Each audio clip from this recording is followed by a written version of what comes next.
आज संगठनात्मक बैठक है। पूरे उत्तर प्रदेश में 1 महीने का कार्यक्रम हमने तैयार कर रखा था, क्योंकि कोरोना काल के बाद तमाम कार्यकर्ताओं से संपर्क टूटते हुए नजर आ रहा था। कहीं न कहीं संगठन की समीक्षा नहीं हो पा रही थी, तो उसी स्थिति को लेकर के आज पूरे मऊ जनपद के संगठन की समीक्षा हो रही है।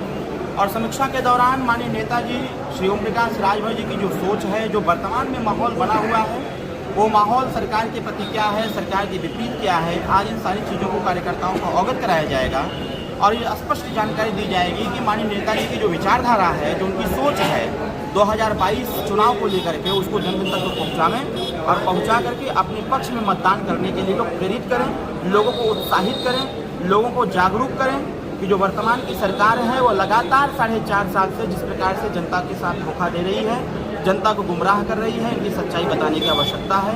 आज समीक्षा कार्यक्रम के माध्यम से संगठन की समीक्षा, इसके साथ साथ उस सारे बिंदुओं पर हम चर्चा करेंगे जिन बिंदुओं पर कार्यकर्ताओं को गाँव में जाकर के लोगों को जागरूक करना है।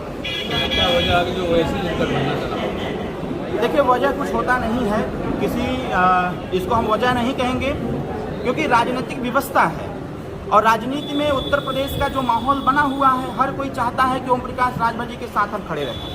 क्योंकि आज सुहेल में भारतीय समाज पार्टी 18 साल की मेहनत के बाद उत्तर प्रदेश में एक वर्चस्व अपना कायम किया हुआ है।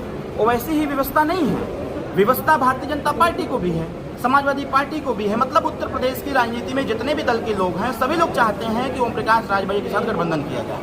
लेकिन इसमें सबसे बड़ी बात है कि हमारे सिद्धांत, हमारी विचारधारा और हमारा जो नारा लगाएगा वही हमारे साथ खड़ा रह पाएगा, अन्यथा हमारा जो मोर्चा है, भागीदारी मोर्चा है, वो हमारे साथ खड़ा है। देखिए, ये बीजेपी के एजेंट तो भारतीय जनता पार्टी के लोगों ने ही कह डाला है। मैं इस चीज़ को नहीं कह सकता, क्योंकि एजेंट तो हमको भी कहा जा रहा है कि ये भाजपा का एजेंट है। तो एजेंट कह करके किसी की राजनीतिक पृष्ठभूमि को इग्नोर नहीं किया जा सकता है। और एजेंट का कार्य नहीं करें, अपने समाज को जागरूक करें, अपने समाज को जागरूक कर रहे हैं। बीजेपी जो है कि आपके मुख्तार को अगले साथ बीजेपी आज अपराधी घोषित कर रही है। जी, बीजेपी जो है आपका मुख्तार को चल रहे थे, लेकिन आज अपराधी घोषित कर रही है, तो अपराधी है, इसलिए हमको निकाल रहे हैं। क्या कहेंगे? वो तो बीएसपी ने कहा है ना, तो बीजेपी तो बीएसपी ने कहा है, तो वो तो बीएसपी का एक प्रकार से हम कहें कि नेचर है कि जब उसको अपना काम करना होता है तो मसीहा है, और जैसे ही माहौल गड़बड़ाता है तो माफिया है। माननीय मुख्तार अंसारी साहब यही के विधायक हैं और लगातार 5 बार से हैं। तो अगर उनको मायावती जी को समझ में आता है कि माफिया है, भाजपा को समझ आता है माफिया है, तो लोकतंत्र है। लोकतंत्र में किसी का हाथ पकड़ करके बटन नहीं दबाया जा सकता है। जनता उनको चाहती है, इसलिए विधायक बनाती है। जो जनप्रतिनिधि हो जाता है वो माफिया नहीं कहा जाता। कहीं आपकी पार्टी को दावत दे रही है? दावत क्यों नहीं देंगे? नेता हैं वो, विधानसभा के हमारे सदस्य हैं और विधायक भी हैं। तो हम तो चाहेंगे कि मेरा दल मजबूत हो।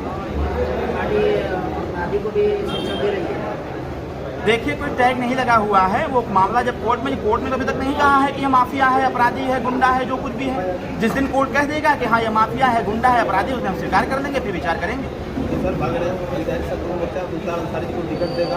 एकदम देगा। अगर लड़ना चाहेंगे तो सबसे पहला टिकट उन्हीं का फाइनल करेगा। ओम प्रकाश राजभर जी ने कहा है कि 150 विधायक हमारे संपर्क में हैं। कहाँ तक सही है? एकदम सही बात है। पश्चिमांचल के जितने विधायक हैं सब पीड़ित दुखी हैं। 2018 में मैं 98 विधायकों को लाइन अप 9 पे किया हुआ था। 2018 में जब माननीय नेताजी ने सरकार के 1 साल पूरा होने पर 0 नंबर दिया हुआ था, उसके 5 दिन के बाद मैंने अपने नेतृत्व में 98 विधायकों को 9A जो मंत्री आवास था उस पर लाइन अप किया था। मैंने मंत्री से कहा था कि सरकार गिराने का अच्छा अवसर आ गया है, जो और राजनीतिक दल हैं जिनके पास विधायक हैं उनको पकड़िए और सरकार गिरा दीजिए। लेकिन नेताजी ने कहा कि ये गलत बात है, ऐसा नहीं होना चाहिए। आज भी मैं कह रहा हूँ, माननीय नेताजी के संपर्क में जो 150 विधायक हैं वो भारतीय जनता पार्टी के भी हैं और कुछ समाजवादी पार्टी के भी हैं, कुछ बहुजन समाज पार्टी के भी हैं। तो वो सत्य है और ये चीजें हम आपको दिखाएंगे भी। कि योगी जी, देखा जाए तो योगी जी और मोदी जी के खिलाफ हमेशा बोलते रहते हैं। अभी 2 दिन पहले ओम प्रकाश राजभर जी ने कहा है कि यूपी में सबसे ईमानदार कोई है तो वो है योगी जी। ये क्या है फिर? देखिए, जैसे भगवान को कोई नहीं समझ सकता है, वैसे माननीय ओम प्रकाश राजभर जी को कोई नहीं समझ सकता है। क्योंकि ओम प्रकाश राजभर एक विचारधारा है, ओम प्रकाश राजभर एक सोच है। नेताजी हमेशा स्पष्ट और साफ बोलते हैं और नेताजी सिद्धांतवादी हैं। उन्होंने योगी जी को इसलिए कहा कि योगी जी ईमानदार हैं, लेकिन योगी जी की सरकार में सारे अधिकारी भ्रष्ट हैं। उन्होंने योगी जी को ईमानदार बोला है, उनकी सरकार को नहीं। सरकार में बैठे हुए अधिकारी जो मिनिस्टर्स हैं, ये सारे के सारे जो लोग हैं, उन्होंने 4-5 दिन पहले बोला था कि योगी जी ढोंगी हैं और मोदी जी के बारे में वो बोलते रहते हैं कि ऐसे ये बस बोल वचन देने वाले हैं। मैं भी बोल रहा हूँ कि भारतीय जनता पार्टी की देश और प्रदेश की सरकार सिर्फ और सिर्फ झूठे दावे कर रही है। देखिए, माननीय नेताजी ने काम को लेकर के अखिलेश जी को भी सराहा, मायावती जी को भी सराहा, ईमानदारी को लेकर के योगी जी को भी सराहा, झूठ बोलने में सबसे बड़ा कोई माहिर है तो मोदी जी को भी सराहा, योगी जी को भी सराहा। मतलब कुल मिला करके ओम प्रकाश राजभर जी से जिस प्रकार के प्रश्न किए जाते हैं उसका उत्तर उसी प्रकार से। मतलब आपको लगता है कि राजनीति में झूठ बोलने वालों का बोलबाला है? एकदम है। 15 लाख बोला गया 14 में, आज 2021 हो गया, पता नहीं किसके खाते में आया। मतलब ये झूठ बोलने वाले 2 करोड़ रोजगार देने की, नौकरी देने की बात कही गई थी, पता नहीं कितने लोगों को दिया गया, आज तक नहीं सुनने आया। तो झूठ बोलने वाले जो राजनेता हैं ये कहीं ना कहीं जनता को गुमराह करते हैं, उनको भ्रमित करने का काम करते हैं। आपके कहने का मतलब ये है? मैं स्पष्ट और साफ शब्दों में कहना चाहता हूँ कि उत्तर प्रदेश और देश की सरकार बनाने के लिए जनता किस प्रकार से क्या कहने से हमको मतदान करेगी, नेता उसका प्रयोग करता है।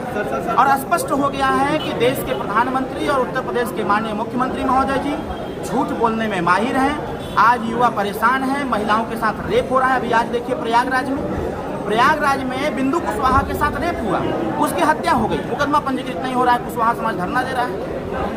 हमारे नेता, हमारे कार्यकर्ता गांव-गांव, गली-गली भ्रमण कर रहे हैं, अति पिछड़े वंचित समाज को इकट्ठा करने का प्रयास कर रहे हैं। 2022 का जो इतिहास है सरकार बनाने का, वो 27 अक्टूबर को इसी मुंह में लिख दिया जाएगा और 27 अक्टूबर को तय हो जाएगा। जिस प्रकार से मैं याद दिलाना चाहूँगा, 9 जुलाई 2016 को बगल के रेलवे मैदान में तय किया गया था।